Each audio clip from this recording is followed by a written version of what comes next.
ሰላም ሰላም የተወደዳችሁ ወገኖች እንደምን አላችሁ? የጌታ የኢየሱስ ክርስቶስ ጸጋና ሰላም ይብዛላችሁ። ተባረኩ። ዛሬ ደግሞ ይዤላችሁ የቀረብኩት ፓስተር ቸሬ ፓስተር አልመስል ያለኝን ቪዲዮ ነው። ዛሬ ይዤላችሁ የቀረብኩት በጣም ነው ማዝነው በጣም እና ፓስተር ቸሬ እዚህ ቪዲዮ ላይ አይደለም ፓስተር ተብሎ ሊጠራ እኔ እንጃ። እኔ የኦርቶዶክስ አናጉንስጢስ ገና አዲስ አማኝ ሆኖ የቀረበበት ቪዲዮ እንደሆነ ነው ያስተዋልኩት። እስቲ ለማንኛውም ቪዲዮውን እንመልከትና በኢንተርቪው መልክ የቀረበ ቪዲዮ ነው። እንመልከት፣ እንስማና ከዛ በኋላ እኔ ያለውን ነገር እንደ እግዚአብሔር ቃል ለማስቀመጥ እሞክራለሁ። በጣም ነው ያዘንኩት። ተባረኩ። ቪዲዮውን ተከታተሉ። ከሰማችሁ በኋላ ደግሞ ለሌሎች ሰዎች ሼር ማድረግን አትርሱ። ላለው ተባረኩልኝ። ሄኖክ ግሩም አስተማሪ ነው። በጣም የሚያስገርም፣ በጣም ካሪስማ ያለው፣ በጣም የዘመኑን የሚመጥን፣ በደንብ ደግሞ በእውቀት ድርጅት ያለ፣ በደንብ ተጠብቆ ያደገ የእግዚአብሔር ሰው እንደሆነ አምናለሁ፣ አውቃለሁ። መጽሐፎቹን ልጄ በጣም ይወደዋል። የትኛው? ዴቭ ማለት ባለፈው መጥቶ የነበረው ዴቭ ሱቅ ነገር ታዋቂ ነው እኮ ዴቭ ላስተዋውቀን ይላል። አስተዋውቀዋል። አረ በደንብ ታዋቂ ነው። ዳዊት ቸርነት በጣም ነው የሚወደው። እሱ በጣም ደግሞ በጣም እንደወደውም ያደረገኝ አንድ እሱ ነው። የሚጽፋቸው መጽሐፎች በጣም ያነባል፣ ይወደዋል። እኔም እወደዋለሁ። ትምህርቶቹን አልፎ አልፎ ያለው አስገራሚ ነገር አለው እና ከዚህ የተነሳ ነው አሁን ደግሞ ይሄን ነው ማለት የሚመጥናት ብያለሁ። አሁን እኔ እቺን ታላቅ ቤተክርስቲያን የማይመጥኑ ሰዎች አሉ። አይመጥኗትም። አንዳንዶቹ የሚያስበሏት አግኝተኛል። ክብሯን የማይመጥን ሰው። እሺ፣ እግዚአብሔር አምላካችን የተመሰገነና የተባረከ ይሁን። እንግዲህ ስለ ዲያቆን ሄኖክ ኃይሌ ነው ምስክርነት እየሰጠ ያለው እና ግርም ምን ያለኝ በእውነት በጣም ከየት ሰፈር ነው ብዬ ይህን ጥያቄ እንዳነሳ አስገድዶኛል። በእርግጥም ብዙ ቪዲዮ በፓስተር ቸሬ ጉዳይ ላይ ሰርተናል እና የት ጋር እንደቆመ ፓስተር ቸሬን ማወቅ ከተሳነን ብዙ ቆይቷል።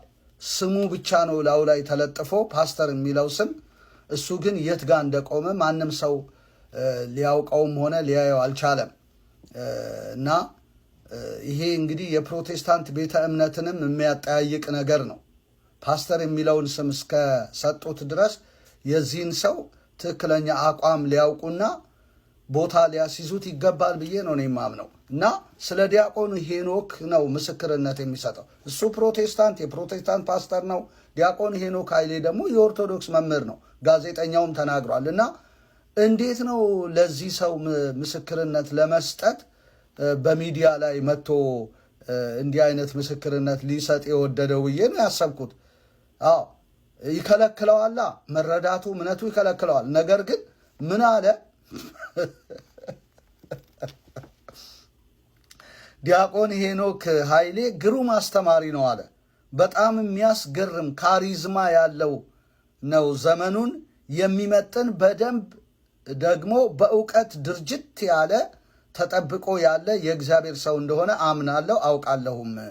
መጽሐፎቹን ልጄ በጣም ይወደዋል።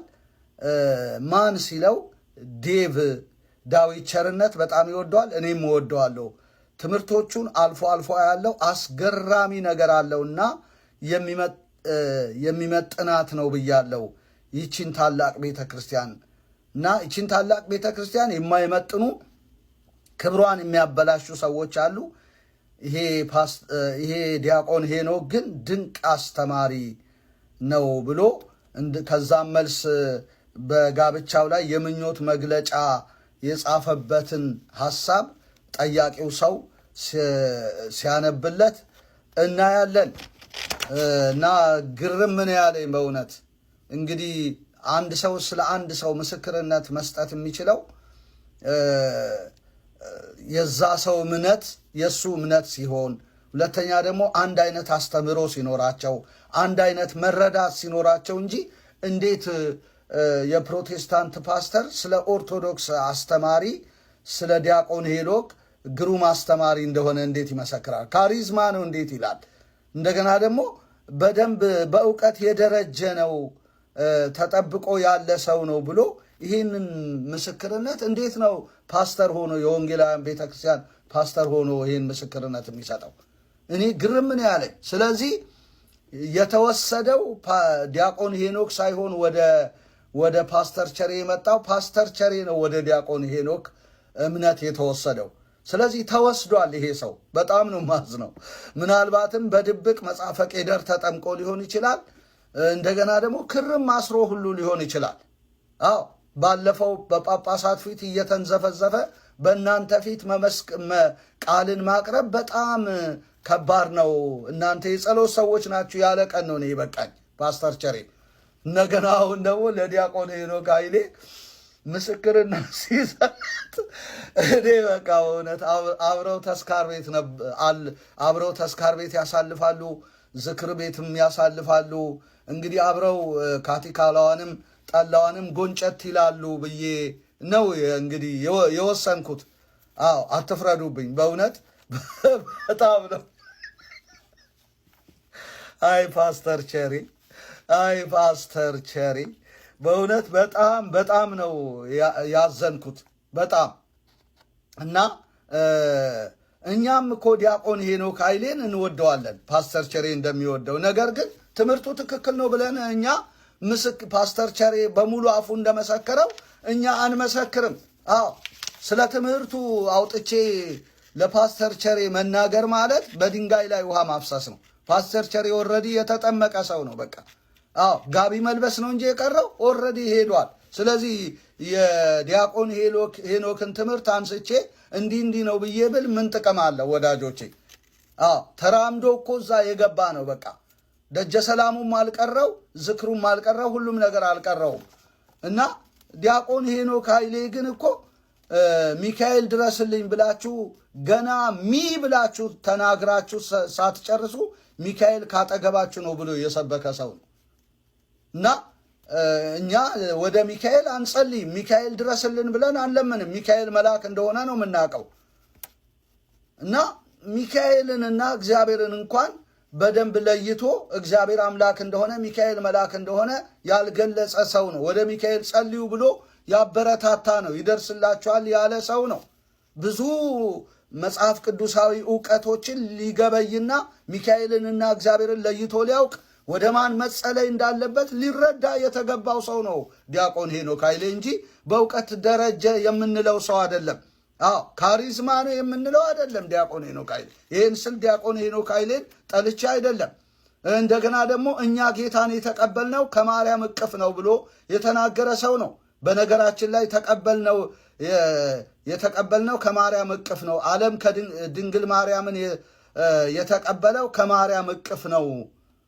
አዎ እርሷ ንጽሕትና የበቃች በመሆኗ አንድያ ልጁን ለድንግል ማርያም ነው የሰጠው። አንድያ ልጁን ለእርሷ ሰጣት፣ እርሷ ተቀብላ ለእኛ ሰጠችን። ስምዖን ተቀብሎ አቀፈው ብሎ በቃ ንጽሕት ስለሆነች ነው ለእሷ አንድያ ልጁን የሰጠው ብሎ ኢየሱስ ክርስቶስ እኮ እግዚአብሔር አንድያ ልጁን ሲሰጥ ዓለሙን እንዲሁ ወዶ ነው። አዎ ወዶ እንዳይጠፋ ዮሐንስ 3:16 ይመልስለታል ለሄኖክ ለዲያቆን ሄኖክ ኃይሌ። እና እሷ ንጽሕት ስለሆነች ለእሷ ሰጥቶ እሷ ለእኛ ሰጠችን። እንዲሁ ዓለሙን ስለወደደ ነው በእርሱ የሚያምን እንዳይጠፋ፣ በማን በኢየሱስ የሚያምን እንዳይጠፋ የዘላለም ሕይወት እንዲኖረው እንጂ ብሎ የእግዚአብሔር ቃል ስለሚናገር ለማርያምም በዚህ መልኩ ነው የሰጠው። ለጠፋው ዓለም ነው እግዚአብሔር አንድያ ልጁን የሰጠው አዳኝ አድርጎ ቤዛ አድርጎ። ማንም ንጹሕ የለም ኢየሱስ ሲመጣ ሁሉ ኃጢአትን የሠራን። በዚህ ጉዳይ እኛ አስተምረናል። እነዚህን መጽሐፍ ቅዱሳዊ የሆኑ ትምህርቶችን እያስተማረ እያለ በእውቀት የደረጀ ካሪዝማ የሆነ ግሩም አስተማሪ ነው ብሎ ፓስተር ቸሬ መመስከሩ በእውነት ፓስተር ቸሬ ራሱ ኦርቶዶክስ መሆኑን ያሳያል ማለት ነው። የጠፋ ሰው ከኦርቶዶክስም የጠፋ አዎ የጠፋ ጠፍቷል ፓስተር ቸሬ። ፓስተር ብዬ እኔ ልጠራው በፍጹም እቸገራለሁ ወዳጆቼ። አድርሱልኝ እባካችሁ ይህንን ቪዲዮ። ብዙ ልል እችላለሁ በዚህ ጉዳይ ላይ፣ ነገር ግን እጅግ